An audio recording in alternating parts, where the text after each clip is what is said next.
Ninda ini keluar dari tenda. Dia berjalan pelan menuju ke arahnya dari Mas Didik dan teman-teman yang masih megangin dari si Aziza. Matanya ini melotot menatap ke arah mereka semua. Dan Ninda ini menunjuk-nunjuk ke arah tengah hutan. Kowe kabeh sing kene. Ojo ganggu putuku.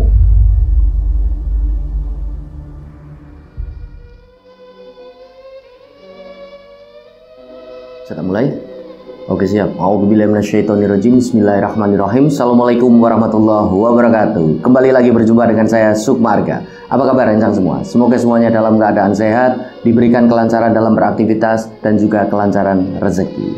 Dan di video kali ini alhamdulillah kami berkesempatan untuk menceritakan satu kisah mistis pendakian, di mana kisah ini dituturkan oleh satu rencang kita yang bernama Azizah, berdomisili di Batang, Jawa Tengah.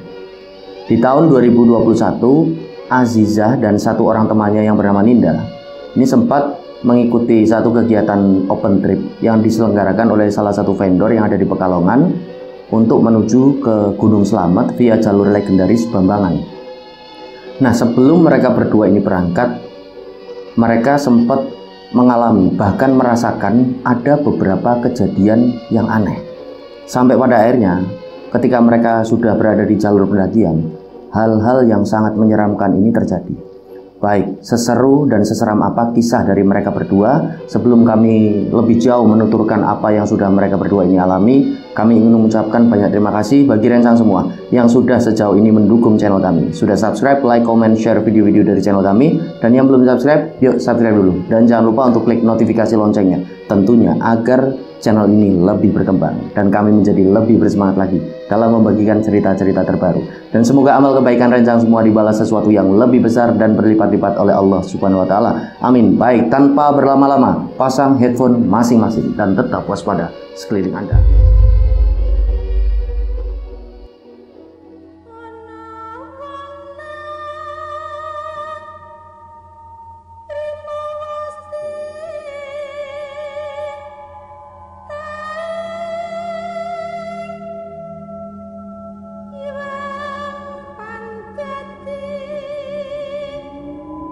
Oke, kejadian ini terjadi di tahun 2021, di mana pada waktu itu dua rencang kita yang bernama Azizah dan Ninda ini mengikuti satu kegiatan open trip yang diselenggarakan oleh salah satu vendor open trip yang ada di Pekalongan untuk menuju ke Gunung Slamet via jalur legendaris Bambangan yang ada di Purbalingga. Nah, kondisinya mereka berdua, Azizah dan Ninda, ini sebelumnya belum pernah naik gunung sama sekali. Jadi ketika mengikuti open trip itu adalah pendakian pertama mereka. Sebelum-sebelumnya ini mereka belum pernah sama sekali naik ke gunung ataupun tahu mengenai bagaimana ini dunia pendakian. Sama sekali belum tahu. Nah, kenapa mereka berdua ini bisa memutuskan mengikuti kegiatan itu? Karena awal-awalnya mereka berdua ini kan kuliah di salah satu kampus swasta yang ada di kota Pekalongan. Mereka berdua kan berasal dari Batang. Tidak begitu jauh lah dari Batang ke Pekalongan ini, jarak tempuhnya kan sekitaran 30 menit kalau naik sepeda motor. Jadi mereka berdua ini kuliah di Pekalongan dan colak-calik, bolak-balik. Mereka tetap tinggal di rumahnya, dalam artian tidak kos di Pekalongan. Pada waktu itu kegiatan ini kan seperti diisolasi, dan banyak sekali kegiatan yang sebelumnya seringkali mereka lakukan. Sampai pada akhirnya masa-masa lockdown ini kan kegiatan dibatasi, diisolir, sampai akhirnya mereka ini merasakan satu kebosanan. Nah, pada suatu hari di kampus ini mereka berdua ketemu dengan salah satu teman mereka yang kebetulan teman mereka ini namanya Anto, dan dia adalah salah satu anggota dari Mapala di kampus itu, mahasiswa pencinta alam. Mereka ngobrol, sebelumnya ini belum ngobrolin masalah gunung. Sampai pada akhirnya karena si Azizah sama Ninda ini ngobrolin sama Anto ini bahwasanya mereka bosan kegiatannya kayak gini tok ini. Kita cuma colak-calik bolak-balik Batang kampus, tapi di kampus juga tidak ada kegiatan. Anto ini memberitahu mereka, kalau kalian naik gunung aja mau nggak? Ini ada salah satu temanku dari satu vendor ini mau mengadakan kegiatan open trip ke Gunung Slamet lewat jalur Bambangan. Loh, tapi kan kami berdua ini belum pernah toh yang namanya naik gunung, terus nanti tas gunungnya gimana, alat-alat gunungnya gimana. Gampang lah masalah itu, kalian ambil aja. Di sekretariat Mapala kampus ini kan ada semua, gampang, nanti yang tanggung jawab aku. Lagian kan kalau kalian ikut vendor, ini kalian nggak mendirikan tenda sendiri, nggak masak sendiri, udah ada yang ngurusin semuanya, udah ada porternya. Kalian bawa badan aja, kalian bawa semangat, dan kalian bawa seperlunya lah, tas kecil aja, nggak perlu tas yang gede-gede. Yang penting sepatu, kalian pakai sepatu gunung, karena Gunung Slamet ini ya agak berbahaya treknya ini. Nah, karena terus diyakinkan oleh Anto biar mereka ini tidak bosen, Aziza dan Ninda akhirnya setuju. Ya wis lah Anto, kami tak ikut. Nah, si Anto ini ngasih kontak dari temennya itu, salah satu vendor itu, dikasihlah ke Aziza sama Ninda untuk menghubungi bahwasanya mereka mau mendaftar.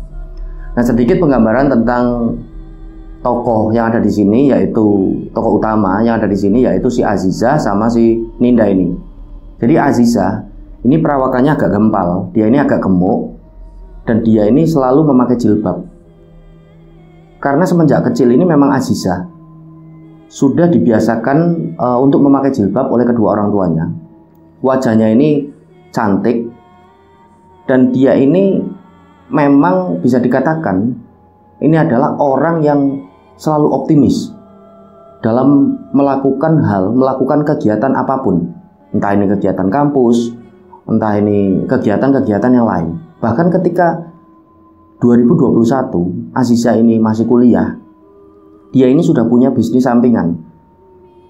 Dia ini menjual seperti pernak-pernik, kerajinan tangan ini, dan dijual ini melalui media online, ya seperti e-commerce lah kalau zaman sekarang bahasanya. Nah, sedangkan si Ninda ini tidak pakai jilbab. Akan tetapi si Ninda ini muslim. Ninda ini cantik. Penggambaran dari Mbak Aziza ini dalam ceritanya, satu temannya, Ninda ini cantik, tubuhnya ini ramping, tidak terlalu berisi tapi benar-benar menarik. Rambutnya ini panjang, sebahu ini. Nah, Ninda ini berasal dari satu keluarga, di mana Ninda ini punya seorang kembaran, namanya ini Nindi. Jadi Ninda dan Nindi, yang kakaknya ini Ninda. Dan menurut penuturan dari Mbak Aziza ini, Ninda dan Nindi ini benar-benar mirip, hampir tidak ada bedanya. Yang membedakan mereka berdua, selain dari Ninda ini kakaknya, Nindi adiknya, ada perbedaan. Kalau Nindi ini punya toh ini seperti tanda lahir di leher. Kalau si Ninda ini tidak punya. Nah, itulah yang membedakan antara Ninda dan Nindi. Dan kondisinya mereka berdua, Ninda dan Nindi, juga kuliah di satu kampus yang sama yang ada di Pekalongan itu, bareng juga sama si Aziza ini. Nah, akan tetapi latar belakang dari keduanya ini sangat berbeda rencang semua. Kalau Ninda ini bisa dikatakan anaknya agak ngeyelan dan dia ini agak berontak. Lalu kalau Nindi, anaknya ini kalem, benar-benar kalem dan jarang sekali bicara. Tapi kakak beradik ini sangat-sangat dekat. Kalau toh di kampus ada kegiatan apapun, mereka berdua ini pasti selalu ikut. Gitu. Jadi apa-apa ini bareng. Nah, disitulah Aziza, Ninda dan Nindi ini kondisinya sangat akrab. Kalau berangkat ke kampus pun si Aziza sendirian naik motor, Ninda dan Nindi ini boncengan. Tapi mereka bertiga ini selalu bareng kalau dari Batang ini menuju ke Pekalongan. Nah, itulah sedikit penggambaran dari Ninda, Nindi, dan Aziza. Nah, selain dari karakter mereka ini yang berdua yang berbeda, ada satu hal lagi yang dituturkan oleh Mbak Aziza ini. Karena Mbak Aziza ini sangat mengenal dari keluarga si Ninda dan Nindi. Bapak dan ibu dari mereka berdua ini ya sangat-sangat bisa dikatakan keras lah dalam mendidik mereka berdua. Kalau untuk izin hal apapun, ini pasti selalu agak dipersulit. Walaupun izin ini adalah izin dia belajar kelompok atau mengerjakan tugas kuliah dan lain sebagainya. Semenjak SMA, karena Aziza juga SMA-nya bareng mereka berdua, ini memang agak susah orang tua mereka. Khususnya ini bapak dari Ninda dan Nindi. Bapaknya ini tinggi besar, mohon maaf agak hitam menurut penggambaran dari Mbak Aziza ini. Lalu wajahnya ini wajah galak gitu loh, jadi kumisnya ini tebel. Akhirnya setelah mereka ini berdua memutuskan, si Aziza sama Ninda ini bersepakat untuk mengikuti kegiatan open trip itu, Ninda kan bilang sama Nindi, "Dek, kalau kamu ikut ke kegiatan open trip ini mau nggak ke Gunung Slamet?" Nindi ini serta-merta menolak. "Loh Mbak, tidak maulah. Lagian kan apa Mbak Ninda ini pernah naik gunung? Apa kita pernah naik gunung ini bertiga? Kan tidak pernah.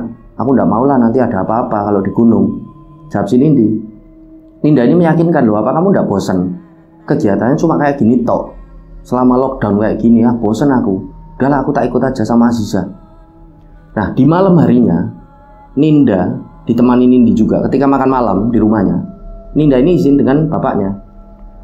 Bapaknya kita sebut saja namanya Pak Tono lah, biar gampang, karena tidak disebutkan dalam ceritanya. Ninda ini izin dengan bapaknya, Pak Tono. Pak, Ninda mau izin. Iya, Nduk, mau izin apa?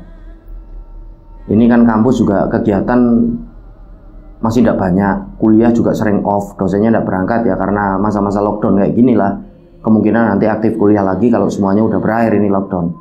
Iya, langsung aja, kamu ini mau izin apa sama bapak? Bapaknya ini benar-benar tegas. Anu loh Pak, aku sama temanku Aziza ini mau ikut open trip. Apa itu open trip? Open trip ini ya kayak kegiatan, ya kayak karya wisata lah Pak. Tapi ini bukan karya wisata. Open trip ini lebih khusus ke dunia pendakian gunung. Ada salah satu komunitas ataupun vendor yang ada di Pekalongan ini mengadakan kegiatan itu dan mau naik ke Gunung Slamet lewatnya jalur yang ada di Purbalingga. Gimana Pak kalau Ninda ini ikut? Gak boleh. Kamu mau ikut kegiatan kayak gitu. Sedangkan kamu sendiri ini tahu, kamu dari kecil ini seringkali mengalami kerasukan, kamu ini seringkali dilihatin sesuatu yang tidak kasat mata. Kok bisa-bisanya kamu ini mau mendaki gunung? Tidak boleh. Bapaknya ini serta-merta menolak izin dari si Ninda ini. Nah, sedikit untuk informasi, Ninda ini punya satu kelebihan. Kalau Nindi tidak punya, yang punya ini Ninda. Dari kecil Ninda ini sering mengalami kerasukan. Sampai pada akhirnya bapaknya, Pak Tono ini seringkali karena melihat hal tersebut kan mengobati Ninda lah ke salah satu kiai, dan kiai ini sempat menutup, bahwasanya menutup kalau Ninda ini biar tidak melihat lagi hal-hal seperti itu. Kalau zaman sekarang disebut indigo mungkin, ya indigo lah kayak gitu. Tapi tidak bisa ditutup sepenuhnya. Sampai di tahun 2021 Ninda ini kuliah, Ninda masih beberapa kali ini melihat penampakan ya makhluk-makhluk yang tak kasat mata. Tapi udah ada sesering dulu, dan dia ini udah jarang sekali yang namanya kerasukan. Bahkan tidak pernah. Tapi ketika kecil ini masih sering kali Ninda ini kerasukan. Menurut penuturan dari Aziza ini, yang dia dapatkan dari Ninda sendiri, sahabatnya. Maka dari itu bapaknya ini menolak. Pokoknya tidak boleh. Ibunya ini kan Bu AC. Ini kan ya nurut aja sama Pak Tono itu, sama bapaknya. Ninda ini berusaha merayu ibunya, Bu, ayolah Bu, bapak ini gimana toh, aku kok tidak boleh kayak gini naik gunung. Ibunya ini juga ya jawabnya cuma, yos ibu ini manut sama bapak, kalau bapakmu tidak boleh, ya ibu mau gimana? Ya tidak boleh lah, udah kamu tidak usah aneh-aneh. Kalau bosen ya di rumah, ya melakukan kegiatan aja sama Aziza, sama Nindi. Toh Nindi juga tidak ikut dia ke gunung. Sampai pada akhirnya karena tidak boleh, karena benar-benar tidak boleh untuk ke gunung, dia ini bilang sama Aziza di keesokan harinya, Zah, aku tidak boleh sama bapakku, udah izin. Nindi juga pas izin ini tidak bantu aku. Lah Nindi ini cuma diem aja, karena ya bapakku ini takut kalau toh nanti di gunung ini aku kayak masa kecilku dulu lagi, aku kerasukan, aku ngeliatin hal-hal yang tidak kasat mata. Nah, Aziza ini akhirnya meyakinkan. Tapi ini jangan ditiru sebenarnya ya Mbak Aziza ini. Jadi meyakinkan si Ninda ini, ya wes, kamu bilangnya nginep di rumahku aja lah, nginep di rumahku mengerjakan tugas kuliah yang harus dikumpulkan sebelum akhir tahun. Wis pokok itu, dan ini tugas banyak. Nah disitulah Nindi ini agak kurang setuju. Loh Zah, lah kamu kok bilangnya kayak gitu? Nanti kalau ketahuan bapakku gimana? Kamu tahu lah bapakku ini kan galak. Udahlah Di, kamu ini apa tidak kasihan sama Ninda? Biar pernah naik gunung lah sama aku. Lagian kami ini memang udah pengen bener-bener naik gunung. Ya wes, tapi kalau ada apa-apanya aku tidak mau tanggung jawab, aku tidak mau ikut-ikut ya. Nindi ini udah bilang seperti itu sama mereka berdua. Ya tapi kamu harus diem Dek, kata si Ninda ini. Kamu jangan bilang kalau aku ini sama Aziza naik gunung, paling 2-3 hari lah. Nanti kami pulang kok. Kamu bilang aja aku nginep di rumahnya si Aziza. Ada tugas yang memang benar-benar banyak, dan kamu ini harus bolak-balik terus ke kampus. Kalau nanti bapak tanya kok Ninda tidak pulang sama kamu ini kenapa? Ya kamu bilang aja, pokoknya semua tugas ini memang kerjakan sama Aziza sama Ninda. Justru tugasku juga diberikan lah sama mereka berdua Pak. Udah bilang gitu aja. Nah karena rasa sayang Nindi ini juga kasihan lah lihat kakaknya udah menggebu-gebu memang pengen bener-bener naik gunung. Nindi pun akhirnya nurut. Ya wes Kak, tapi sekali lagi yo Kak, kalau ada apa-apa jangan salahkan Nindi yo Kak. Wes kamu ini nggak usah khawatir. Udah kayak gitu aja. Nah setelah rencana buruk ini matang, si Aziza dan Ninda ini menghubungi satu vendor tersebut. Nomornya ini ditelepon, ternyata namanya ini Mas Didi. Nah memang masih ada 2 yang kosong, 2 peserta lagi masih kosong, dan diisilah oleh Aziza sama si Ninda ini. Nah setelahnya Mas Didi ini bilang sama Aziza yang pada waktu itu kebetulan yang nelpon ini kan Aziza, nelpon Mas Didi. Aziza dan temennya yang namanya Ninda ini disuruh transfer untuk DP. Sempat Aziza ini bilang, Mas ketemu aja Mas, udah ditransfer aja DP biar lebih mudah. Nanti kalau udah DP tak beritahu melalui chat WA tempat titik kumpulnya di mana, apa saja yang perlu kalian bawa dan lain sebagainya. Setujulah si Aziza sama si Ninda ini. Nah di sore harinya Aziza sama Ninda ini menemui Anto yang tadi di awal itu, yang salah satu anggota Mapala di kampus mereka. Tujuan mereka ini untuk mau meminjam ya yang perlu dibawa dalam pendakian ini apa. Nah disitulah si Aziza dan Ninda ini menemui Anto, dan Anto ini menjelaskan kepada mereka, ya wes, wong kalian ikut open trip, kalian tidak usah bawa apa-apa, kalian bawa tas kecil aja, itu seperti daipak, itu ada di sekretariat, diambil aja, mau ambil tidak apa-apa, bilang, disuruh Anto, kalian juga pakai sepatu gunung, di sana juga ada, dipakai aja, tinggal pilih ukurannya, sepatu ini ukurannya banyak di sana, tinggal pilih aja, kalian jangan sampai pakai sepatu yang biasa, apalagi ini Gunung Slamet. Udah itu aja sih yang dibawa. Terus kalian ya bawa uang saku, bawa seperlunya lah, botol minum atau apa gitu, ditaruh di daipak. Nanti semuanya kan tenda dan lain-lain yang ngurus mereka yang ngadain open trip ini. Oh ya sudah untuk kalau gitu. Ya mereka ke sekretariat, pinjam daipak, pinjam sepatu, setelahnya mereka ini pulang. Nah seminggu kemudian kegiatan open trip ini pun akan dilaksanakan. Jadi pada waktu itu Aziza dan Ninda ini berangkat dari Batang, ini sekitaran habis asar untuk menuju ke Pekalongan. Mereka berangkat menggunakan jasa taksi online. Dari Batang itu menuju ke Pekalongan. Nah sampai di Pekalongan pada sekitaran jam 4 sore, mereka menyempatkan untuk membeli yang mereka perlukan. Ya seperti cemilan, air minum, ditaruh di daipek. Setelahnya mereka menuju ke satu titik kumpul yang ada di Pekalongan. Karena titik kumpul ini untuk penjemputan lah gitu dari yang ngadain open trip ini. Nah ditunggu sampai jam 5 sore. Ini kok belum jemput, padahal janjiannya ini jam 5 sore.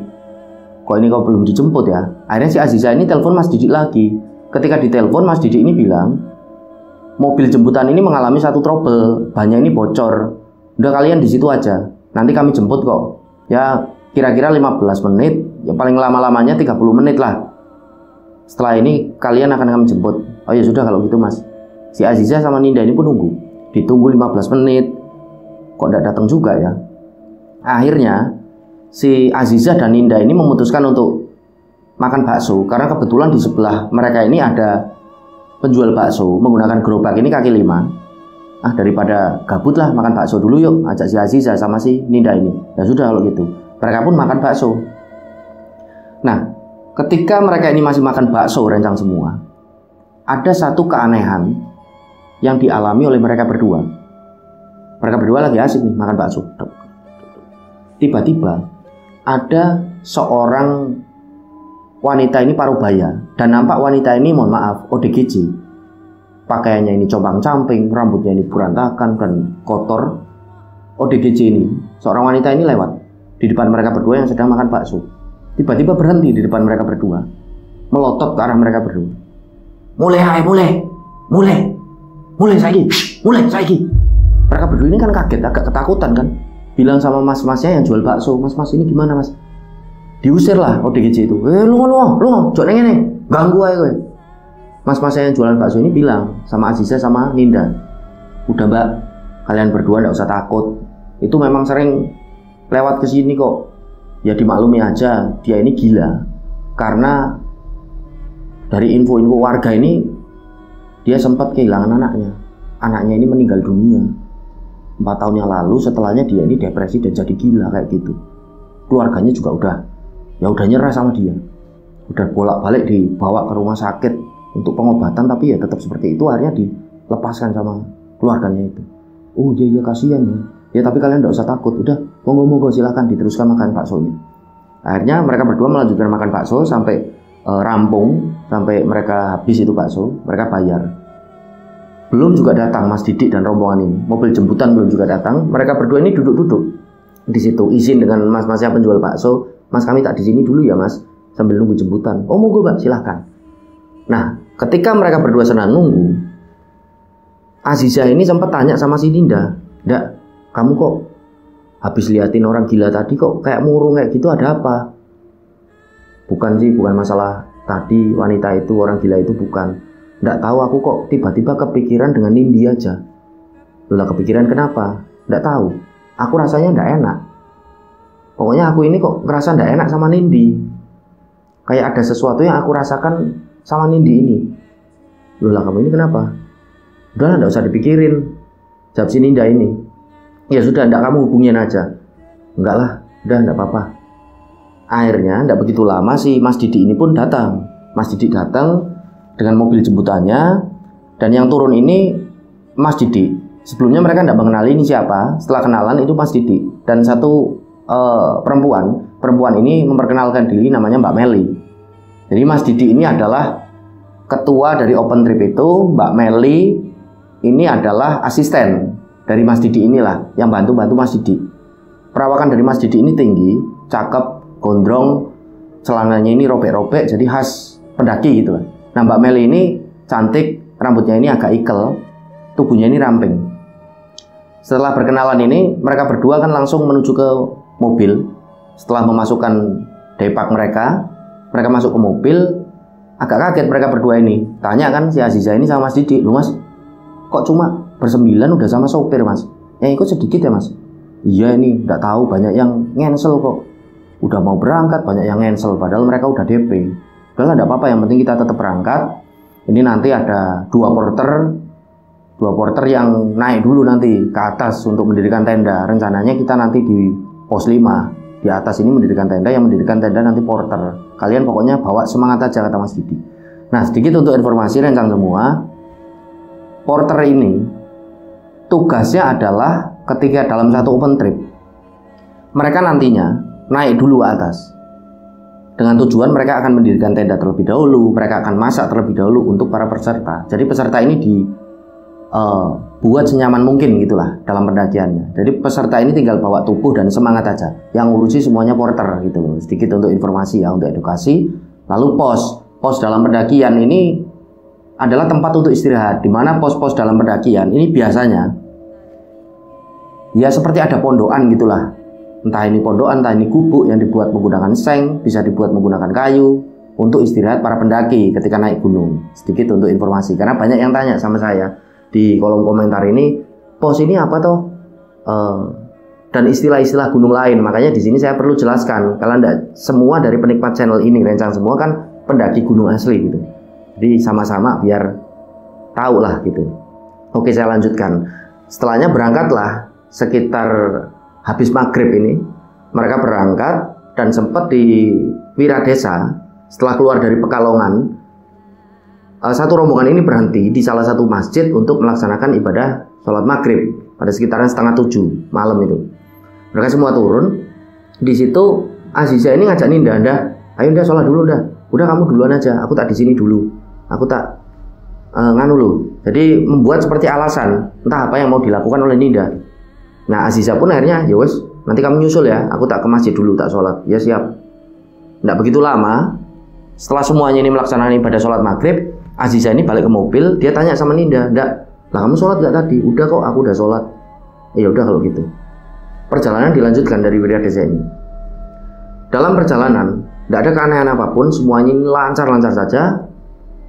Dan singkat cerita, setelah menempuh kurang lebih 3 jam lebih perjalanan, hampir 4 jam, pada sekitaran jam 11 memasuki tengah malam, satu rombongan ini pun tiba di base camp, yaitu base camp Bambangan. yang masuknya ini kalau tidak salah Purbalingga. Sampai di sana karena udah hampir tengah malam kan kondisinya sepi. Para pendaki yang mau naik ataupun pendaki yang baru turun ini kan udah nampak pada istirahat di tempat istirahat yang memang ada di base camp. Tapi kondisinya parkiran ini cukup ramai, sepeda motor, ada pula mobil. Dan pada waktu itu Mas Didi ini bilang sama satu rombongan, ini pendakian kayaknya kok cukup ramai, jadi bisa nambah temen lah kita besok. Ya sudah, aku dan Mbak Nelly ini mau ngurusi perizinan dulu, biar besok ini kita langsung bisa berangkat gitu. Kalian semua istirahat pokoknya di base camp, tidur, menyimpan energi untuk pendakian kita besok. Khususnya Mbak Ninda sama Mbak Aziza ini, kalian berdua ini kan baru pertama kali naik gunung, jadi usahakan energinya dipersiapkan secara matang ya Mbak. Jangan sampai kecapean, malam ini harus tidur. Oh nji Mas, siap-siap Mas Didi, terima kasih infonya. Nah Mas Didi dan Mbak Nelly ini pun menuju ke satu loket pendaftaran untuk melakukan simaksi. Simaksi ini seperti untuk mendaftar gitu, nulis di buku para pendaki ini siapa saja yang naik, gunanya untuk informasi. Barangkali nanti di atas ada apa-apa atau pendaki ini tidak pada pulang gitu kan. Ini kan nanti bisa dilakukan pencarian oleh pengurus daripada jalur pendakian Bambangan ini. Oke, nah saya ceritakan dari sisinya Aziza. Jadi Aziza dan teman-teman lain, bahkan para porter ini pun menuju ke tempat istirahat. Setelah semuanya ini ditaruh di tempat istirahat, Aziza dan si Ninda ini pun jalan-jalan di sekitaran tempat istirahat ini. Aziza ngajak si Ninda, yuk cari angin segar keluar. Aku kok pengen minum kopi nih. Di depan kan ada warung itu. Yuk beli kopi di sana. Ninda ini nurut, jalanlah mereka berdua. Kondisinya mereka ini tidak mandi, karena kondisinya kan dingin di Bambangan itu. Jadi mereka memutuskan untuk mandi besok pagi aja lah. Padahal besok pagi ini yang udah sering kali mendaki, pagi ini lebih dingin dari malam. Si Aziza sama Ninda jalan keluar dari tempat istirahat itu. Mereka pesan kopi di satu warung. Setelahnya kopi ini dibawa menggunakan paper cup itu, yang untuk wadah kopi, gelas kopi itu yang pakai kayak kertas itu, dibawa. Jalan-jalanlah mereka di sekitaran dari base camp itu. Sampai pada satu titik, Aziza ini melihat Ninda ini wajahnya bengong, menatapnya ke atap dari tempat istirahat yang ada di base camp. Dimana di situ ada satu pohon yang sangat besar. Kondisinya ini sangat gelap. Ditanya di situ sama si Aziza ini, "Ndak, kamu kenapa ndak?" Ninda ini bengong terus sambil megangin paper cup kopi itu. "Ndak, kamu ini kenapa?" Ninda ini seperti kaget. Dia ini bilang sama Aziza, "Yuk Aziza, masuk aja ke tempat istirahat, masuk. Loh kamu ini ada apa? Udah nanti tak ceritain, udah masuk." Akhirnya mereka berdua ini masuk ke tempat istirahat. Sampai di situ, Ninda ini bilang sama Aziza, "Zah, kamu tahu nggak? Barusan aku ini lihat kuntilanak." Aziza ini kan kaget. "Loh lah kamu kok cerita sama aku? Aku jadi takut ini." "Lah barusan kan kamu yang tanya, aku ini kenapa? Yo ini tak jelasin." "Beneran kamu lihat kuntilanak?" "Iya aku lihat kuntilanak di atap ini loh, tempat istirahat kita." "Udahlah kamu jangan kayak gitu." Nah Aziza ini kan percaya, karena Aziza ini tahu kalau Ninda ini kan agak indigo. Wis, yuk turu ae, tidur aja. Lah, akhirnya mereka berdua memutuskan untuk tidur, karena teman-teman yang lain juga tidur, dan si Mbak Meli ini sama si Mas Didik juga menyuruh mereka udah di dalam tempat istirahat, udah kalian berdua tidur lah, besok malah kecapean. Akhirnya kopi ditaruh, udah jadi kopi mereka, tidurlah mereka. Singkat cerita, di pagi harinya, pada sekitaran jam 5 subuh hari itu, mereka dibangunkan semuanya peserta ini oleh Mas Didi, oleh Mbak Meli untuk melaksanakan ibadah sholat subuh sebelum mereka ini masuk ke jalur pendakian. Nah, mereka semua ini bangun. Di situ Aziza ngajak Ninda, "Ayo ndak, sholat jamaah sekalian itu di musola bareng-bareng. Udah kamu kesana dulu, aku tak raup-raup dulu lah, aku tak cuci muka dulu sama sikat gigi, nggak enak aku kalau nggak sikat gigi." "Oh ya beneran ya, nyusul ke sana." "Ya udah kamu ke sana dulu, udah aku gampang nanti." Aziza ke sana kan, dia mau melaksanakan ibadah sholat subuh berjamaah dengan teman-teman yang lain di musola gitu kan. Nah, tidak begitu lama Aziza ini balik. Dia tanya sama Ninda, "Ndak, kamu udah sholat belum?" "Udah, aku habis ini sholatnya."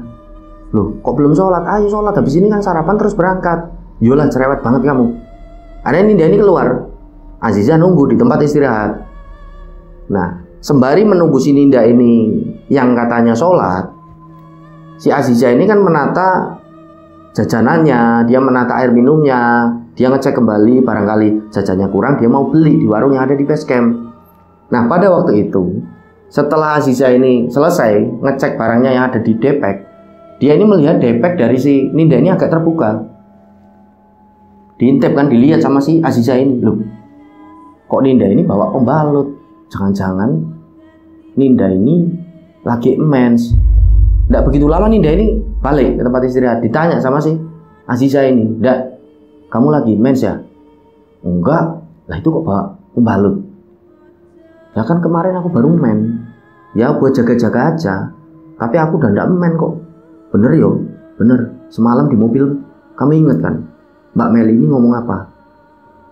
Kalau yang lagi mens bilang jangan ikut mendaki." Itulah salah satu etika dari naik gunung. Karena seperti yang kita tahu rencang semua, ketika orang yang sedang mens, darahnya ini kotor, ini gampang untuk dirasuki ataupun diganggu oleh jin yang jahil. Mbak Meli, Mas Didi, ini adalah karakter orang yang masih mempercayai mitos tersebut yang ada di gunung. Kalau saya sendiri alhamdulillah tidak percaya. Nah, akhirnya karena ada satu wejangan dari Mbak Meli, dari Mas Didi di malam harinya ketika berada di mobil mereka berangkat menuju ke base camp, itu kan menjadi satu ketakutan tersendiri, khususnya bagi Aziza. Makanya dia ini nyecer, dia ini neken si Ninda ini untuk jujur. Ninda ini bilang sekali lagi, "Enggak, aku udah men, aku udah rampung, udah selesai menku. Ini jaga-jaga aja kok." "Ya bener yo." "Iyalah, cerewet banget kamu." Nah, asumsi saya rencang semua, kemungkinan Ninda ini tidak sholat ini karena dia lagi mens. Kemungkinan ya. Entah ini nanti di akhir cerita bagaimana. Oke, jadi setelah semuanya ini siap-siap, mereka ini pun sarapan. Mereka sarapan karena sudah dipersiapkan oleh mas-mas porter ini yang masak setelah sholat subuh. Mereka sarapan. Setelah sarapan, Mbak Meli, Mas Didi ini sekali lagi membriefing mereka bahwasanya beginilah etika di gunung, beginilah kalau di gunung harus dijaga perilakunya, bicaranya, jangan sampai bicara kotor dan lain sebagainya. Setelah di briefing, berangkatlah mereka pada sekitaran jam 8 pagi. Masuk mereka ke jalur pendakian.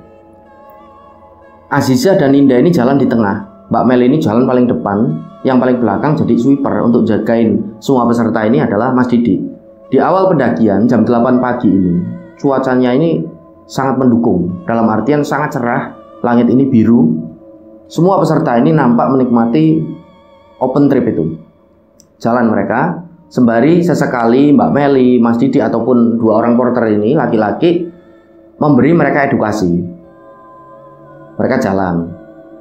Dijelaskan kan, ini di sini ada di jalur pendakian, dimanapun gunungnya. Ini awal-awal pasti kita melewati perkebunan warga, melewati ladang-ladang warga yang ditanami oleh warga ini dengan berbagai jenis macam sayuran.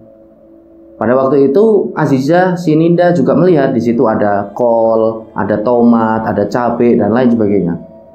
Jalan mereka. Nah, di satu titik ini akhirnya satu rombongan itu berhenti. Mas Didi ini memberi instruksi, "Udah kita berhenti dulu di sini, istirahat. Ini udah setengah jalan." Karena mereka jalan ini udah hampir 1,5 jam gitu. Mereka istirahat, mereka minum. Si Aziza ini tanya sama Mas Didi ini, "Mas, masih jauh nggak Mas?" "Ya masih lah, masih jauh. Nanti kalau ada yang capek, pokoknya jangan ditahan ya. Bilang aja kalau capek ya bilang capek. Nanti kita berhenti. Untuk semua peserta aja." "Oh iya Mas, siap.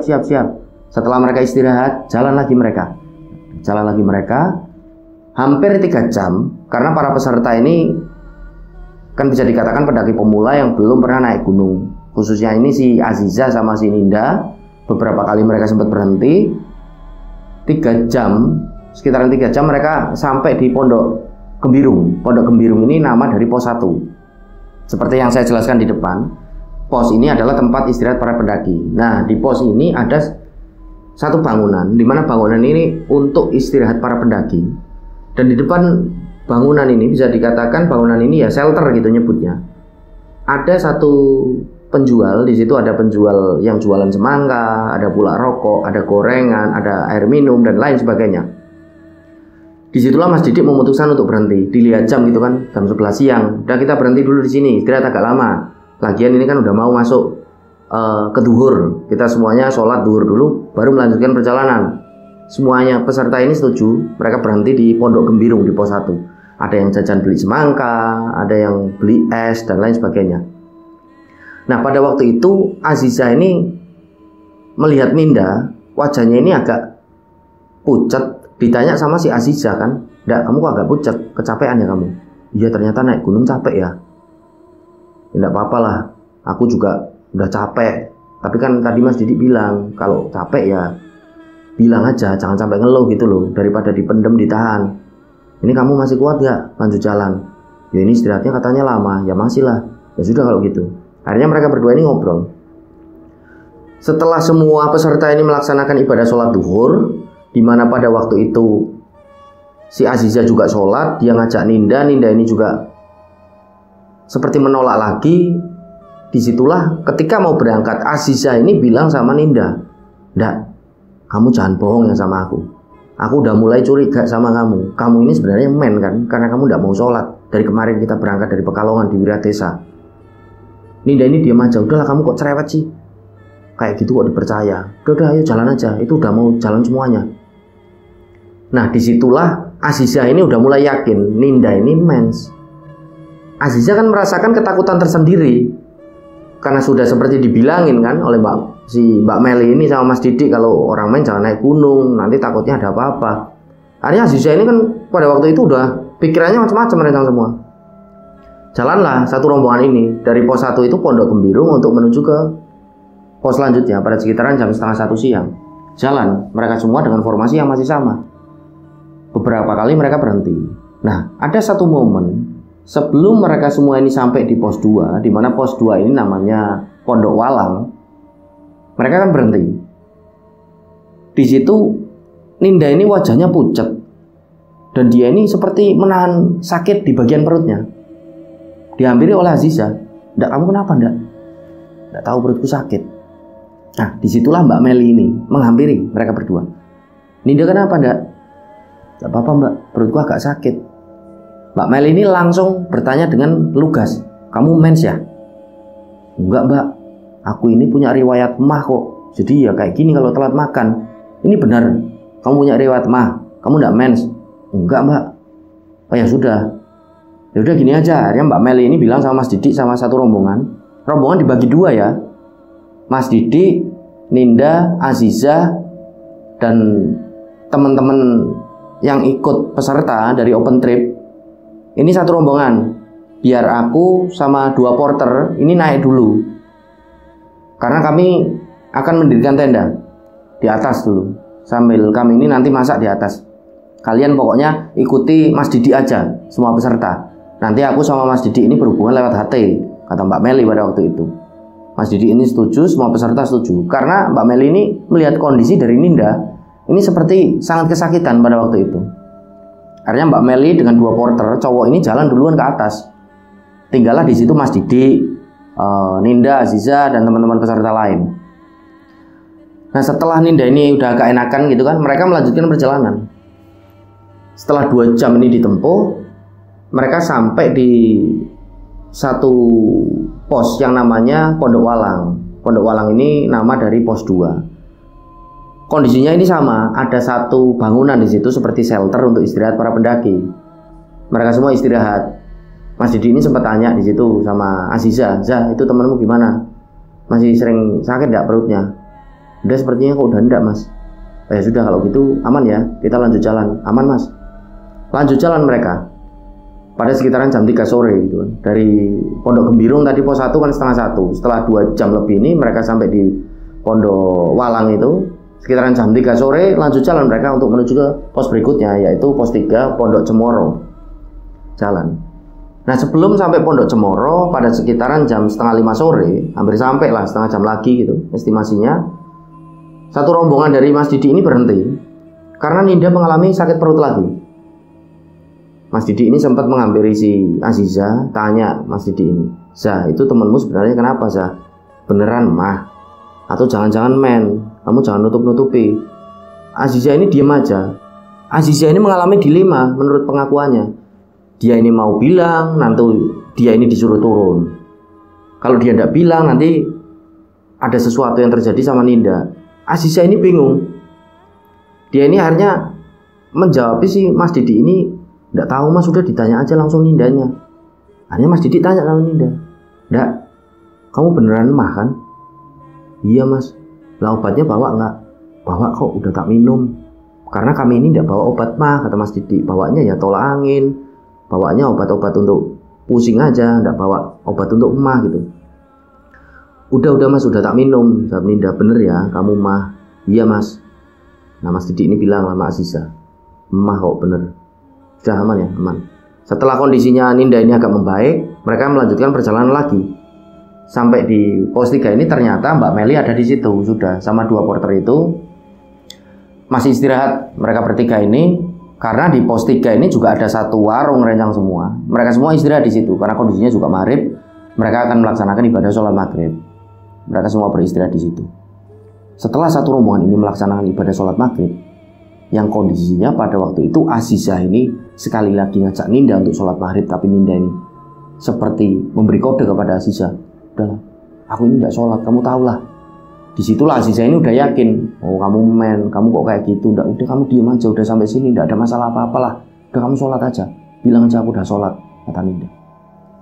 Setelah Azizah juga sholat, semua ini sholat, kondisinya masih di pos 3 di Pondok Cemoro. Ada satu kejadian yang membuat satu rombongan ini bergidik ngeri.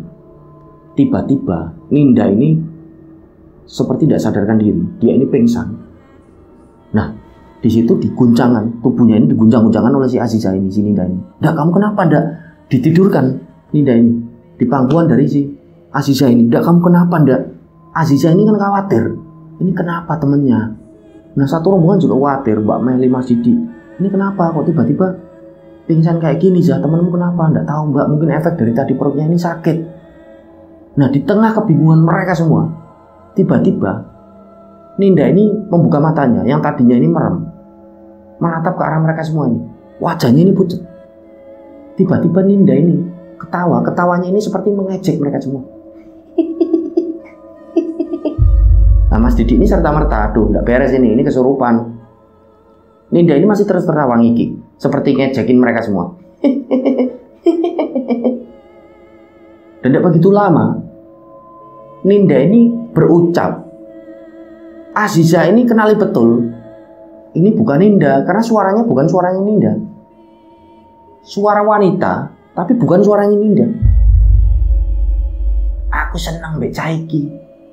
Caiki reget kok, Caiki reget. Caiki wekku, aku senang mbek Caiki." Nah, disitulah Mbak Meli ini akhirnya minta tolong dengan beberapa pendaki yang ada di pos 3 yang sedang istirahat di warung. Barangkali ada yang bisa untuk menetralisir keadaan seperti itu. Ternyata ada seorang pendaki, namanya ini Dimas. Ini mendatangi si Ninda ini. Dilihat, waduh, ini ketempelan Mbak. Ini masih ketempelan aja sih. Dan tidak ada masalah, ayo bareng-bareng. Kalian semua udah sholat kan? Kata si Dimas ini. Baca Al-Fatihah, baca ayat kursi. Yang tidak hafal, yang tidak bisa, yo baca sebisanya ya. Ayo, yang di sini Muslim. Akhirnya semua yang ada di situ kebetulan Muslim semuanya. Mereka baca doa-doa pendek di situ. Nah, ketika dibacakan doa-doa pendek, ayat kursi, dibantu oleh Dimas ini dengan media air yang seperti diciprat-cipratkan dengan si Ninda. Ninda ini masih aja sama kondisinya, masih tetap ngikik ketawanya, seperti malah ngejek mereka semua. "Aku senang mbek Caiki, aku senang mbek Caiki," sambil nunjuk-nunjuk dirinya sendiri Ninda. "Caiki reget, Caiki reget. Aku senang mbek Caiki. Ambune amis." Nah disitulah Mbak Meli ini akhirnya yakin. Dia narik si Azizah. "Temenmu ini pasti main. Barusan bilang apa itu? Temenmu itu amis, reget. Reget itu kan kotor. Temenmu ini pasti men, darahnya ini kotor. Kok kamu udah bilang sama aku?" Azizah ini akhirnya diem. "Bingung Mbak aku kalau bilang nanti aku disuruh pulang, disuruh turun, tidak jadi naik gunung. Aku ini bingung Mbak, serba bingung." "Ah kamu ini udah gini." Akhirnya Mbak Meli ini kan agak marah-marah dia. Agak marah-marah Mbak Meli ini. Nah dilihat sama Mbak Meli, dilihat sama Azizah, Ninda ini sudah seperti tidak sadarkan diri. Dimas ini bilang di situ, "Udah tidak apa-apa, udah keluar. Ini ditempeli ini, teman kalian ini ditempeli, teman kalian ditempeli. Karena ya teman kalian ini kebanyakan bengong dia. kebanyakan bengong, mungkin dia banyak pikiran, dan dia ini masih men ya, kok naik gunung, ini darahnya masih kotor. Jadi ya sebenarnya tidak ada masalah, kata Dimas. Mau men mau enggak naik gunung ini tidak ada masalah. Men pun naik gunung tidak ada masalah. Yang jadi masalah ketika mens ini kan jadi hormonnya ini berbeda. Dia ini kan banyak ngelamun, dia ini banyak bengongnya, akhirnya gampang ini digodain, gampang dimasukin oleh bangsa jin yang jahil. Udah gini aja, ini kalau udah sadar, kalian semua saranku ini yang mendirikan tenda aja di sini, nanti pagi-pagi langsung dibawa turun. Udah nggak usah muncak aja, karena udah ada kondisi seperti ini. Nah, nampak Dimas ini ya seperti pendaki yang sudah berpengalaman, bisa dilihat dari perawakan tubuhnya, terus pakaian-pakaian dipakai, cara bicaranya. Bisa dikatakan ini Dimas pendaki yang sudah berpengalaman lah, dari info-info ataupun wawasan yang dia punya. Nah, tidak tahu pada waktu itu Mas Didik sama Dimas ini ngobrol apa. Tidak begitu lama si Ninda ini pun bangun. Ketika bangun ini Ninda seperti ataupun seolah-olah ini tidak merasakan barusan ini kenapa dirinya ini. Dia ini seperti orang linglung, tanya kan, "Loh Zah, aku ini kenapa Zah? Kok pada kumpul di sini?" Enggak apa-apa. Udah, kamu udah enakan kan badannya? Udah. Nah, pada waktu itu Ninda ini bilang sama Aziza, Zah, kamu jangan nutup-nutupi, aku kesurupan ya. Jadi seolah-olah Ninda ini tahu apa yang terjadi barusan. Gitu. Enggak kesurupan. Udah, kamu cuma pingsan aja. Mungkin karena perutmu sakit itu. Udah, kamu enggak usah pikiran macam-macam. Udah, kita kayaknya kok mau mendirikan tenda di sini. Mbak Meli itu masih rembukan sama Mas Didik sama teman-teman lain juga. Udah, kita ikuti mereka aja lah. Kamu istirahat aja di sini dulu. Oh ya sudah. Si Ninda ini masih duduk di depan warung itu.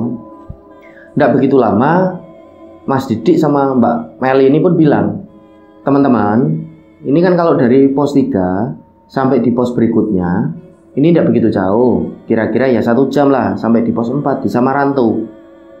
Mbak Azizah, Mbak Ninda, dan Mas Didik mendirikan tenda di sini. Yang lain ikut saya, kata Mbak Meli, ke atas. Jadi kita bagi ke dalam 2 kelompok. Kita mendirikan tenda di sana. Nanti sebelum saya ke sana, ini mas-mas porternya mendirikan tenda untuk Mas Didik, Mbak Ninda, dan Mbak Aziza. Karena kondisi dari Mbak Ninda seperti ini. Nah, disitulah Ninda ini seperti ngeyel. Udah lah Mbak Meli, aku ikut aja ke atas. Masa misah kita rombongan? Mbak Meli ini akhirnya seperti agak bentak si Ninda ini. Kamu itu barusan kesurupan. Kamu bohong sama kami semua. Kamu ini men, kamu ini kesurupan. Kok masih ngotot kamu ini pengen naik gunung?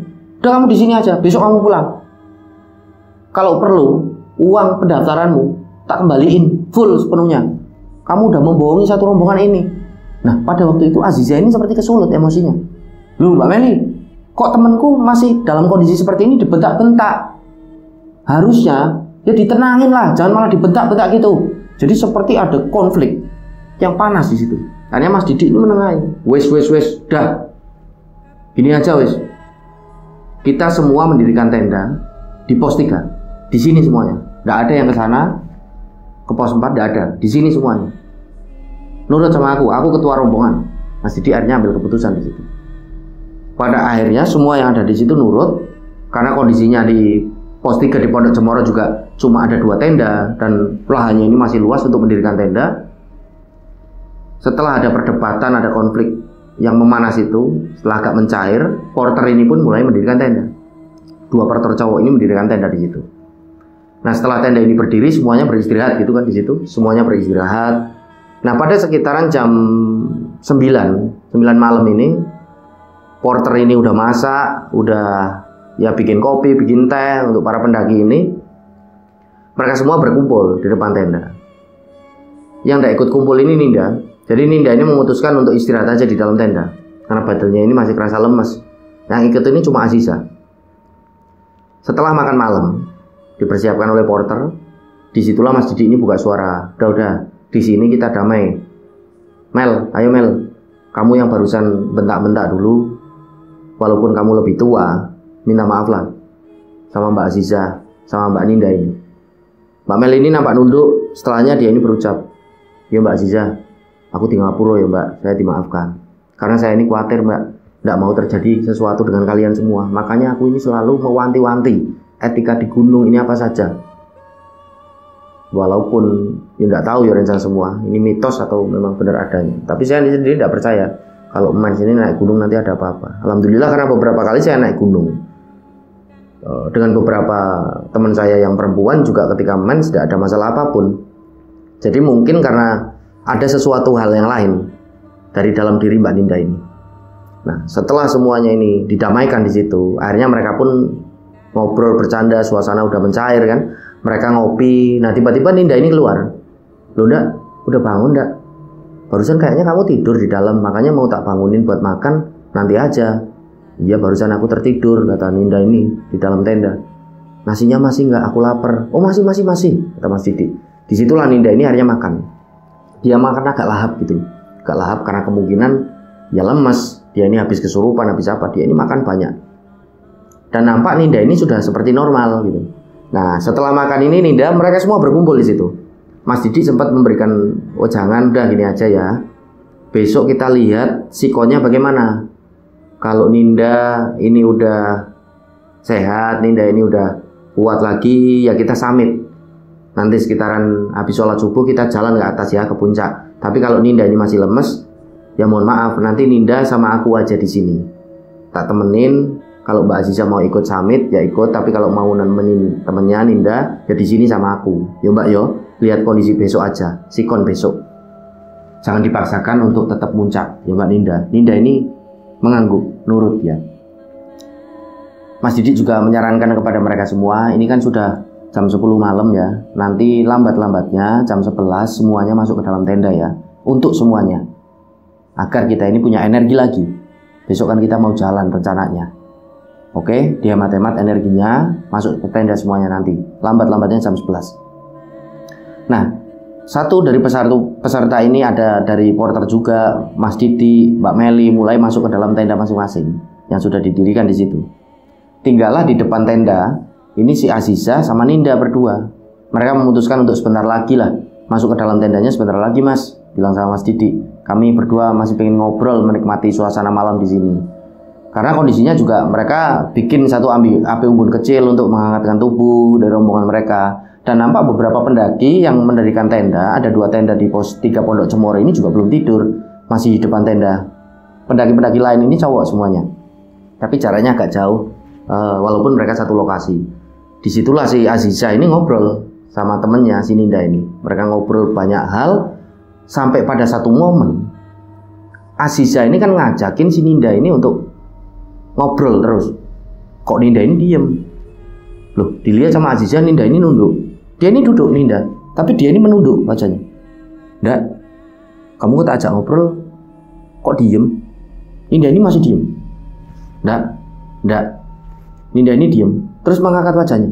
Wajahnya ini pucat, menatapnya ke arah Aziza. Ini tatapannya seperti asing rencang semua. Aziza ini agak kaget. Loh, jangan-jangan ini kesurupan lagi. Nggak, kamu nggak apa-apa kan, nggak? Menggeleng si Ninda ini. Dan setelahnya Aziza ini benar-benar kaget karena suara dari si Ninda ini berubah lagi. Tapi pada waktu itu suaranya bukan suara seperti perempuan tadi yang sempat merasuki dari diri Ninda, tapi suaranya ini suara anak kecil. Perempuan tapi kecil, anak kecil, benar-benar anak kecil. Dan disitulah Aziza ini baru seperti sadar, oh iya tatapannya juga seperti anak kecil yang ajak bermain gitu. Setelahnya Ninda ini seperti nunjuk ke segala arah. Ditanya sama Aziza, "Ndak, kamu ngapain ndak? Kok nunjuk-nunjuk ke arah-arah tengah hutan?" Ninda ini menjawab dengan suara anak kecil, "Kayak lo neng kono no kuntilanak kayak galak kok, sing melototi pendaki-pendaki sing lewat. Kayak neng kono ono gendruwo gede, kayak sering nakal mbak aku, gede, ulune ireng. Hi, motone abang aku wedi. Aku sering diganggu." Setelahnya nunjuk lagi Ninda ini, "Yuk, kowe tak jak ning omahku wae," bilang sama si Aziza ini. Aziza ini diam aja, dia ini gemeteran, bergidik ngeri dia. Ayo, kowe tak jak ning omahku wae. Kae ning omahku ning tengah alas. Kae lho pintune ning kono. Ayo tak jak. Aziza ini masih diam aja. Dan tidak begitu lama, Ninda ini berdiri. Dia ini berjalan menuju ke arah yang dia tunjuk-tunjuk. Iku loh omahku sambil dia ini berjalan. Tapi suaranya ini suara anak kecil perempuan. Iku omahku, iku pintune. Ayo melok nang omahku. Oke, panganan enak. Tak kenal ke ibuku. Ayo. Disitulah Aziza ini baru seperti berteriak. Wah, tolong Mas Didik. Mbak Meli tolong. Semua ini pada keluar. Nah, para pendaki ini yang jaraknya agak jauh, yang tadi juga masih melek di depan tenda ini kan buruan-buruan ke situ semua. Dulu ada apa sih? Itu. Coba lihat Mas. Semuanya ini memandang ke arahnya Ninda. Ninda ini masih jalan. Jalan ini pelan sambil nunjuk-nunjuk ke tengah hutan. Ayo, dok melu ning omahku. Semua yang ada di situ, Mas Didi, Mbak Meli, semuanya menghampiri dari si Ninda ini. Ninda ini dipegangin. Nah, ketika Ninda ini dipegangin, tenaga dari Ninda ini luar biasa kuat. Padahal menurut pengakuan dari Mbak Aziza yang merasuk ini, kemungkinan ini anak kecil kok bisa kuat ya. Sampai mereka semua pun kewalahan. Mas Didi ini bilang, ambil tali. Disuruh ambil tali yang ada di situ untuk mengikat dari Ninda ini. Karena banget kuatnya tenaga dari Ninda. Setelah tali ini diambil, Ninda ini seperti tidak sadarkan diri. Loh, semua ini kaget. Dak, kamu tidak apa-apa, Dak. Nah, Aziza ini kan masih nepuk-nepuk dari Ninda ini. Tiba-tiba Aziza ini nampar Ninda. Pak. Loh, dipegangin sama Mas Didi ini Aziza. Loh, kamu ini kenapa sih? Kok ditampari ini temanmu ini kok ditampari? Jodoh melu-melu kabeh. Tak kabeh dasmu. Tak sama melu-melu. Suaranya itu berubah menjadi suara ini yang sangat mengerikan. Suara sosok laki-laki yang sangat menyeramkan pokoknya. Sampai menggema suaranya. Di lokasi sekitar dari Pondok Cemoro di pos 3 itu. Disitulah Mas Didi, Mbak Meli dan semua yang ada di situ yakin. Setelahnya yang kesurupan, yang kerasukan ini gantian si Aziza. Karena Ninda udah tidak sadarkan diri. Beberapa dari mereka ini menolong Ninda ini dimasukkan ke dalam tenda dan Ninda ini dijaga. Disitulah Aziza ini dipegangin, tenaganya lebih kuat dari yang tadi. Aziza ini di situ ya dipegangin lah oleh mereka semua. Nah, kenapa Aziza ini bisa menceritakan ini kepada kami? Belakangan hari setelah pulang, ini kan diceritakan sama si Mas Didi ini kan, bahwasanya kamu ini sempat kesurupan. Makanya Aziza ini bisa menceritakan kepada kami. Aziza ini tenaganya sangat kuat pada waktu itu. Sampai semuanya kewalahan dan disitulah Aziza ini yang diikat dengan tali tadi yang diambil. Karena tali ini sebenarnya untuk mengikat Ninda, karena kondisinya Ninda ini udah tidak sadarkan diri, malah justru berbalik arah. Yang kesurupan sekarang si Aziza. Aziza ini ditali, benar-benar kuat. Dan Aziza ini seperti tatapannya marah ke arah mereka semua. Marah ini seperti ya meso-meso gitu loh. Tarmo kabeh dasmu nek melu-melu. Caiku iku, weku caiku. Caiku amis, caiku reget, weku caiku. Suaranya suara laki-laki tapi menggema menyeramkan sambil nunjuk-nunjuk ke tenda ke arah di mana Ninda ini di sana. Seolah-olah sosok yang menyerupai dari Aziza ini ingin memiliki dari si Ninda ini sambil nunjuk-nunjuk sih ke sana. Caiki weku, reget caiki, amis pambune. Kowe kabeh melu-melu. Tak rembuk kabeh dasmu ning ngene. Semua ini ketakutan. Dan disitulah akhirnya tadi yang menolong mereka, yang namanya Dimas, yang sempat nolong tadi si Ninda ini kesurupan di awal itu ketika di pos 3. Dimas ini akhirnya bilang lagi, udah kita sama-sama berdoa di sini. Dan setelahnya mereka semua yang ada di situ membaca ayat suci Al-Quran sebisa mereka, sehafal mereka. Dan tidak begitu lama, di tengah-tengah mereka semua ini sedang berusaha agar si Aziza ini tidak kesurupan lagi.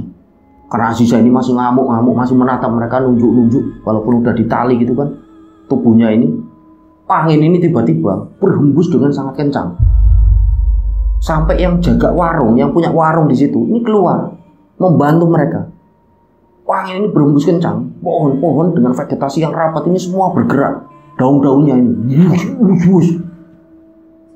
Penggambaran dari Mbak Aziza ini dalam ceritanya ini yang dia dapatkan belakangan dari Mas Didi. Jadi seperti di film-film rencang semua. Pohon ini semuanya bergoyang karena angin ini sangat kencang. Bahkan ini tanahnya ini seolah-olah seperti ya ikut bergerak gitu. Dan tidak begitu lama terdengar jeritan di situ dari arah tenda di mana Ninda ini dibaringkan di dalam. Wah, seolah-olah yang nungguin Ninda ini pada ketakutan. Mas Didi ini dan teman-teman menatap ke arahnya dari tendanya yang untuk membaringkan Ninda. Ninda ini keluar dari tenda. dia berjalan pelan menuju ke arahnya dari Mas Didik dan teman-teman yang masih megangin dari si Aziza. Aziza masih sama kesurupan. Ninda ini jalan, matanya ini melotot menatap ke arah mereka semua. Dan Ninda ini menunjuk-nunjuk ke arah tengah hutan. Seolah-olah Ninda ini marah. Setelahnya dia ini mengeluarkan suara. Suaranya ini bukan suaranya Ninda, tapi suara seorang nenek tua. Walaupun suara ini suara nenek tua, tapi terdengar ini tegas gitu. Kowe kabeh sing ning kene. Ojo ganggu putuku. Nek kowe kabeh ning kene wani-wani ganggu putuku, kowe temune kabeh mbek aku. Kaget suaranya kok suara nenek tua. Setelahnya Ninda ini jalan menuju ke arahnya Aziza. Kowe sing nang jero iki, cah iki. Metu kowe saiki. Nek ora temune mbek aku. Ojo macam-macam kowe mbek putuku yo. Ojo ganggu putuku, ojo ganggu kanca-kancane putuku. Awas kowe kabeh. Nek nang kene iki wani kabeh. Ganggu putuku pisan meneh. Suaranya ini nenek tua, jelas-jelas nenek tua. Dan entah kenapa pada waktu itu Aziza ini yang sudah tadinya seperti kesurupan dan marah-marah, meso-meso tidak jelas, Aziza ini seperti tidak sadarkan diri. Dan Ninda juga tidak sadarkan diri pada waktu itu. Setelahnya terjatuh. Semua yang ada di situ ini kan bingung, menolong si Aziza sama Ninda ini, dibawa ke dalam tenda, dibaringkanlah di dalam tenda. Singkat cerita, karena mereka semua ini kan menunggui kondisi dari Ninda dan Aziza ini bangun. Ternyata mereka semua ini menunggu di depan tenda. Kemungkinan karena ya mungkin takut mungkin.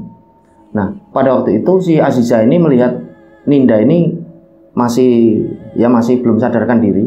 Aziza ini jalan keluar dari tenda, memanggil Mas Didik. Mas, oh iya Sa, udah bangun Sa. Mereka semua menghampiri si Aziza ini. Di situ Dimas ini tanya, yang tadi sempat nolongin lah pendaki dari rombongan lain ini, tanya, gimana Sa? Udah enggak apa-apa Sa? Iya Mas, aku ini sebenarnya kenapa Mas? Diceritakanlah Mas Didik ini. Makanya si Aziza ini bisa menceritakan kepada kami. Disitulah diceritakan, kamu ini kesurupan, kamu ini seperti ini. Dimas juga menjelaskan. Akhirnya di situ duduk semuanya. Di situ semuanya duduk. Dimas ini menjelaskan kepada semuanya.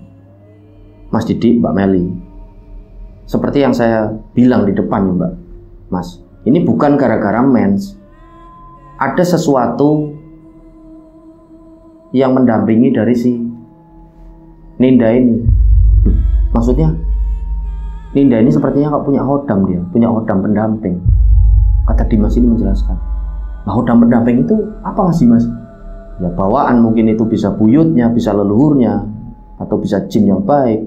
Ya pokoknya seperti itulah hodam pendamping. Makanya semua penghuni yang ada di sini marah. Karena ada benturan energi dari apa yang dibawa, dari apa yang mendampingi dari Ninda ini dengan energi-energi negatif yang ada di sini.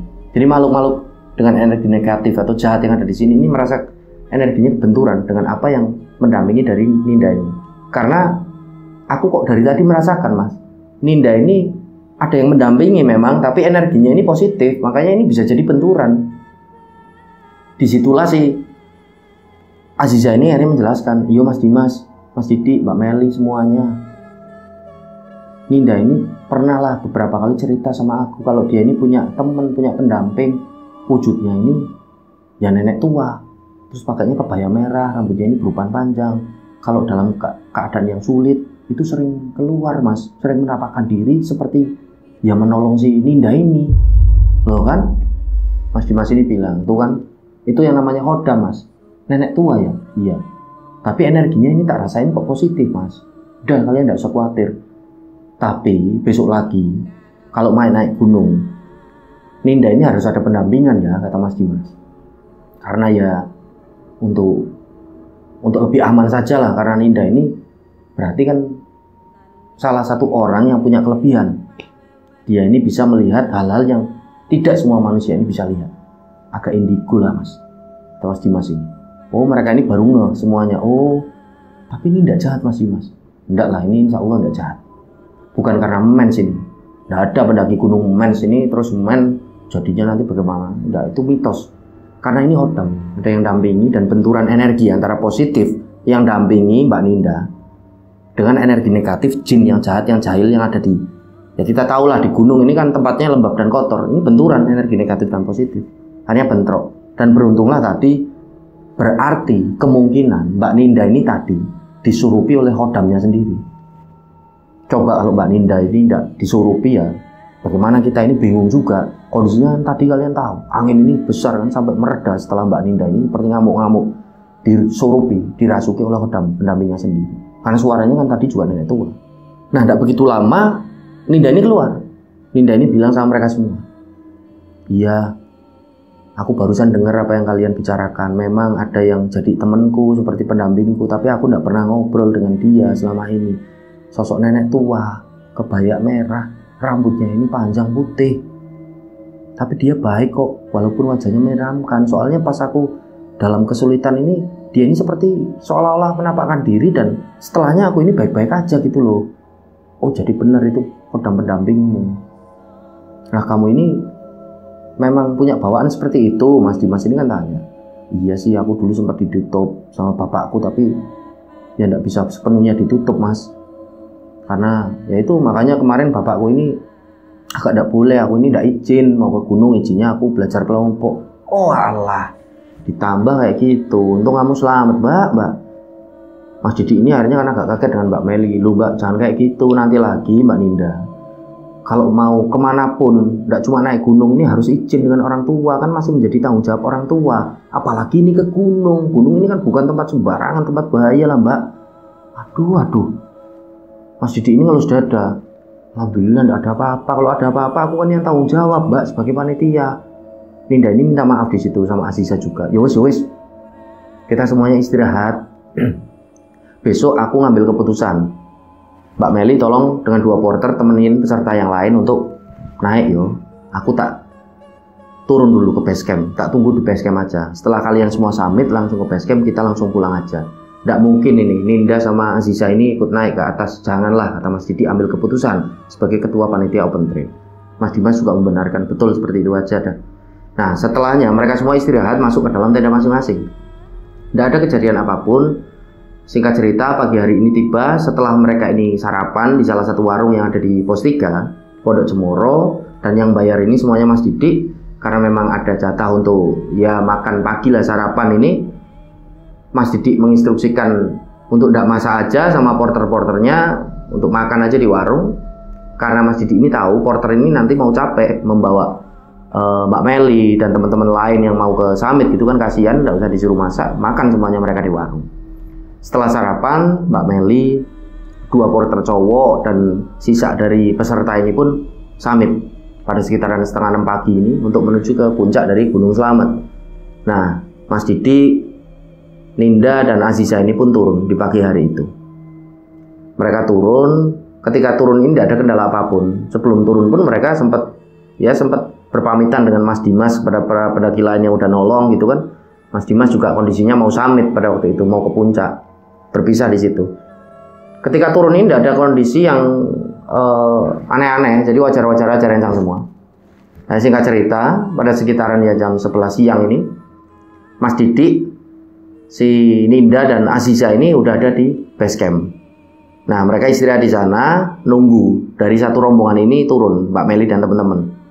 Nah, ketika mereka ini nunggu, memasuki waktu habis asar ini, tiba-tiba Ninda ini berteriak, "Loh, Di, kok kamu di sini?" Ninda ini melihat ada satu adiknya Nindi. Aziza juga bingung kan, "Loh, Di, kok kamu di sini, Di?" Nindi ini menghampiri mereka dan tidak begitu lama. Pak Tono ini berjalan, bapaknya dari Ninda dan Nindi berjalan. Wajahnya ini wajah garang gitu loh. Pamit nginep neng koncone, jebul munggah gunung. Ayo mulai saiki. Nah, disitulah Mas Didi ini seperti menengahi.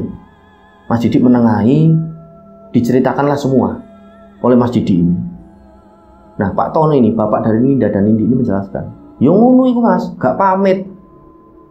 Akhirnya adike, iki si Nindi ini kan bilang sama saya, Mas, dia ini merasakan di hari pertama, berarti Ninda ini mau naik gunung ini, dia merasakan sesuatu yang tidak enak sama kakaknya Ninda itu. Tapi dia baru bilang ini di hari kedua, makanya ini di hari ketiga aku ini kesini, tak susulin karena aku juga khawatir. Nindi juga tak marahin di rumah, kok kamu udah bilang dari awal? Yo, Nindi ini kan takut, alasannya sama bapaknya takut, dia juga nggak enak sama kakaknya kan Ninda, karena udah diwanti-wanti jangan bilang bapaknya. Mungkin itulah ya rencang semua, Ninda dan Nindi ini karena mereka anak kembar, chemistry-nya ini kuat, ikatan batin mereka ini kuat. Jadi rencang semua ingat, ketika mau naik habis makan bakso ditemui ODGJ ini, Ninda ini kan sempat ngerasain nggak enak, hatinya ini nggak enak, ngerasain Nindi ini nggak enak. Dan ternyata pada waktu hari yang sama pula Nindi di rumahnya ini merasakan dia ini juga nggak enak. Kemungkinan lah itulah chemistry dari anak kembar, kemungkinan. Oke, setelah semua ini diselesaikan dengan baik-baik, Ninda dan juga si Aziza ini pun ikut pulang, si Nindi dan bapaknya dari Ninda dan Nindi, Pak Tono ini. Pak Tono mengucapkan terima kasih kepada Mas Didik dan beliau juga minta maaf sudah marah-marah. Mas Didik juga ya minta maaf sebagai panitia gitu kan. Entah ini Mbak Meli ini turun pada sekitaran jam berapa karena tidak diceritakan di sini. Setelahnya Pak Tono, Ninda, Nindi dan Aziza pun pulang menuju ke Batang. Nah, di perjalanan pulang mereka menuju ke Batang ini tidak ada satu keanehan apapun. Di tengah malam ini mereka semuanya sampai di Batang. Aziza diantarkan ke rumah, Ninda dan Nindi pun ikut pulang sama Pak Tono ini untuk menuju ke rumahnya. Nah, kira-kira cerita itulah yang dituturkan oleh Mbak Aziza ini kepada kami.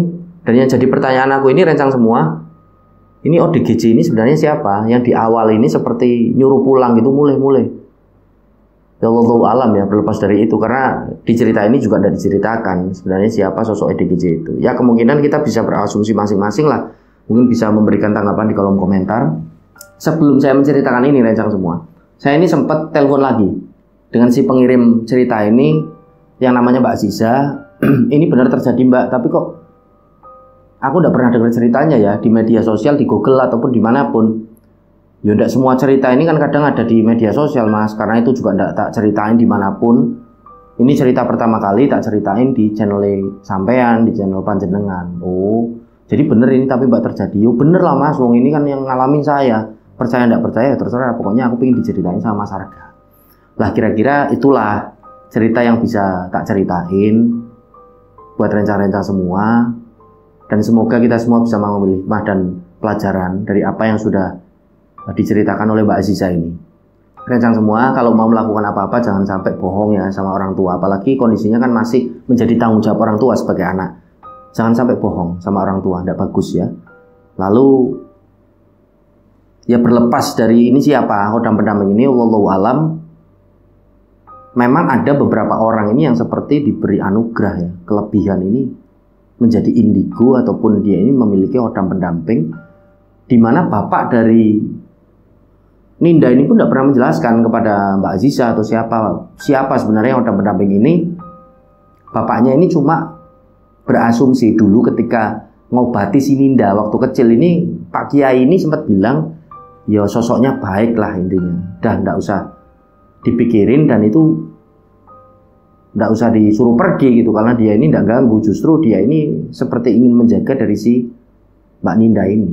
Itulah yang dijelaskan oleh bapaknya dari Ninda ini kepada Aziza, kepada adiknya Nindi. Jadi tidak perlu ditakutkan, dan sampai cerita ini dituturkan berarti berapa tahun ya? 2021, 2022, 3, 4, 3 tahun lah. Ini sosok tersebut ini masih yang mendampingi dari Mbak Ninda ini. Wallahu alam. Semoga semuanya kita semua mempertebal keimanan kita. Jangan sampai meninggalkan sholat 5 waktu. Selalu minta perlindungan pada Allah Subhanahu Wa Taala dalam sikon apapun. Insya Allah kita semua terhindar dari godaan setan yang terkutuk. Baik, kira-kira seperti itu yang bisa kami tuturkan kepada rencana semua. Saya pribadi mohon maaf apabila masih banyak salah kata dalam menyampaikan cerita. Saya Sumarga pamit undur diri. Sampai berjumpa pada cerita-cerita selanjutnya. Wassalamualaikum warahmatullahi wabarakatuh. Salam lestari, salam rimba.